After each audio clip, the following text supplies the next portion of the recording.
ભારતીય જનતા પાર્ટીના લઘુમતી મોરચાના કાર્યકર્તાઓ દ્વારા મહાનગરપાલિકા ખાતે વડવા દેવજી ભગતની ધર્મશાળા પાસે જે મૂતળીનું કામ છે તેને બંધ કરવા માટે રજૂઆત કરાઈ। મહાનગરપાલિકા દ્વારા વડવા દેવજી ભગતની ધર્મશાળા પાસે જાહેર મૂતળીનું કામ શરૂ કરવામાં આવ્યું છે, જેના કારણે સ્થાનિક રહીશોને પારાવાર મુશ્કેલી પડે તેવી સ્થિતિનું નિર્માણ થશે, જેના લીધે સ્થાનિક લોકો વિરોધ કરી રહ્યા છે। ત્યારે આ વિસ્તારના ભાજપના લઘુમતી મોરચાના કાર્યકર્તાઓ દ્વારા મહાનગરપાલિકા ખાતે મેયર ભરતભાઈ બારડને રજૂઆત કરી મૂતળીનું કામ બંધ કરાવવા માટેની માંગ કરી હતી।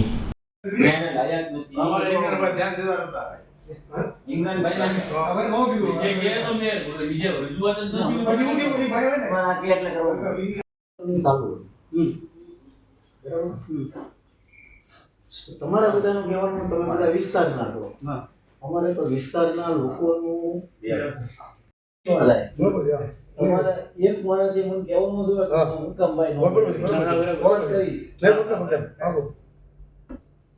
લોકોની સાથે આપણે સરકારથી કામ કરવાનું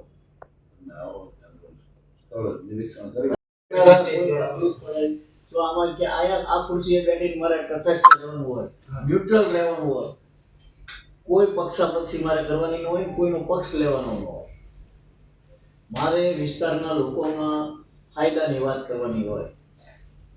તો ખરેખર તમારી હકીકત શું છે એ મને કહો। આપણે વૃક્ષ છે ને મુક્તની ન બને વધારે સારું।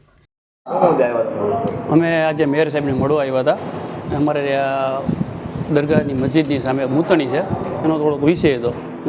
મેયર સાહેબને સમજાવવા આવ્યા માટે કે એની જરૂર ખરેખર અહીંયા છે નહીં, કેમ કે અહીંયા 500 મીટરમાં 2-3 બીજી મૂતણી હોવાથી એ ન હોય તો અમારે ધાર્મિક સ્થળ છે તો વધારે સારું એમ। તો મેયર સાહેબે અમને સારી રીતે સાંભળ્યા છે ને અમારી રજૂઆત સાંભળી છે।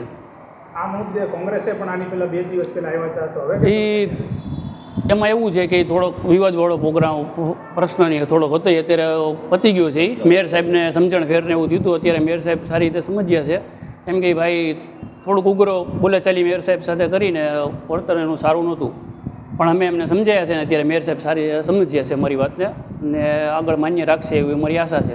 ત્યારે તમે કેમ રજૂઆત ન કરી?